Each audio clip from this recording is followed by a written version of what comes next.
Poland में मादा पिशाच के अवशेष मिले, जिसके गले में दरांती और पैर में ताला लगा हुआ था। पोलैंड में ब्यडगोज़्जकज़ के पास पुरातत्वविदों का मानना है कि 17वीं शताब्दी की महिला पिशाच का एक कंकाल खोजा गया है। टोरून निकोलस कोपरनिकस विश्वविद्यालय के शोधकर्ताओं की टीम ने पाया कि पियन गांव में शव की गर्दन के चारों ओर एक दरांती रखी गई थी ताकि उसे मृत्यु की ओर लौटने से रोका जा सके। साथ ही उसके बाएं पैर के अंगूठे पर ताला लगा हुआ था। शोधकर्ताओं ने यह भी पाया कि कंकाल के अवशेषों के सिर पर एक रेशम की टोपी थी, जिससे पता चलता है कि वह एक उच्च सामाजिक स्थिति रखती थी और उसका एक दांत निकला हुआ था। शोधकर्ताओं ने कहा कि यह खोज पोलैंड के लिए पहली थी और यह खोज अद्वितीय थी। अनादिकाल से डायन या पिशाच के रूप में चिह्नित दुर्भाग्यशाली लोगों को स्पष्ट मृत्यु के बाद भी डर लगता था। कब्र से लौटने से बचने के लिए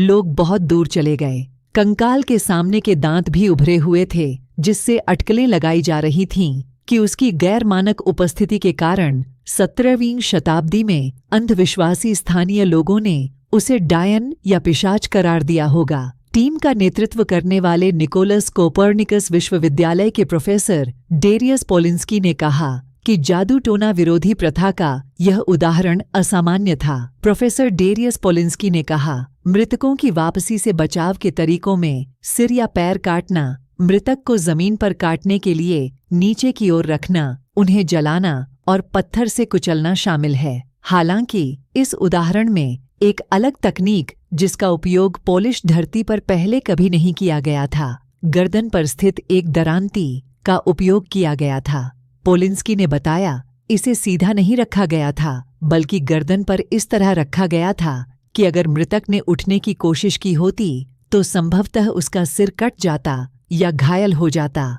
पुरातत्वविदों को उसके सिर पर एक रेशमी टोपी भी मिली, जिसके बारे में पुरातत्वविदों का कहना है कि यह उच्च सामाजिक स्थिति का संकेत देता है। कब्र में एक और वस्तु बाएं पैर के अंगूठे पर एक बंद ताला था।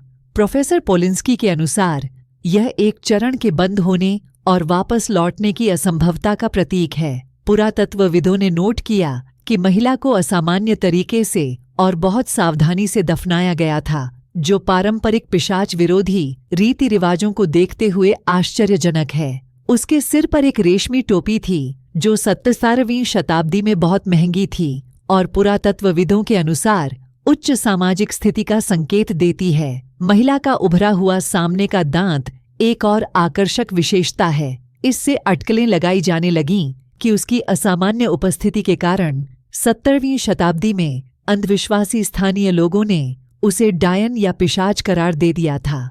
पुरातत्वविदों ने पहली बार 2005-2009 में ब्यडगोज़्जकज़ के पास प्रारंभिक मध्ययुगीन कब्रों की खोज की, जब उन्हें चांदी के गहने, एक हार से अर्धकीमती पत्थर, एक कांस्य कटोरा और रेशम के कपड़ों के टुकड़े जैसे उच्च मूल्य वाले कब्र के सामान मिले। वे और अधिक पाने की आशा में इस वर्ष वापस लौटे। जब वे ऐसा करने में असफल रहे तो उन्होंने पास के कृषि क्षतिग्रस्त 17वीं सदी के कब्रिस्तान पर ध्यान केंद्रित किया। पुरातत्वविदों ने कहा कि जिस तरह से महिला को दफनाया गया था वह भी असामान्य था, क्योंकि उसे बहुत सावधानी से दफनाया गया था।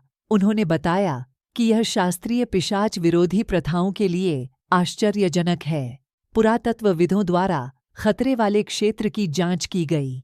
उन्होंने अपने काम के दौरान दिलचस्प कब्र की खोज की, जिसे उन्होंने तुरंत पिशाच विरोधी दफन के रूप में पहचान लिया। पियन से खोजे गए अवशेषों को टोरून ले जाया गया है, जहां उनकी विस्तृत जांच की जाएगी। इस तथ्य के बावजूद कि पोलैंड में गर्दन पर दरांती का उपयोग करके पिशाच विरोधी दफनाने का यह पहला उदाहरण है, कई अन्य पिशाच संदिग्धों का पता लगाया गया है।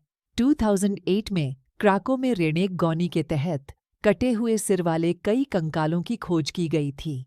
2014 में कामी पोमोर्स्की में एक शव की खोज हुई, जिसके मुंह में ईंट का एक टुकड़ा ठूंसने से उसके सभी ऊपरी दांत टूट गए थे। इसके अतिरिक्त उसे कब्र से बाहर निकलने से रोकने के लिए उसके पैर में ड्रिल किया गया था।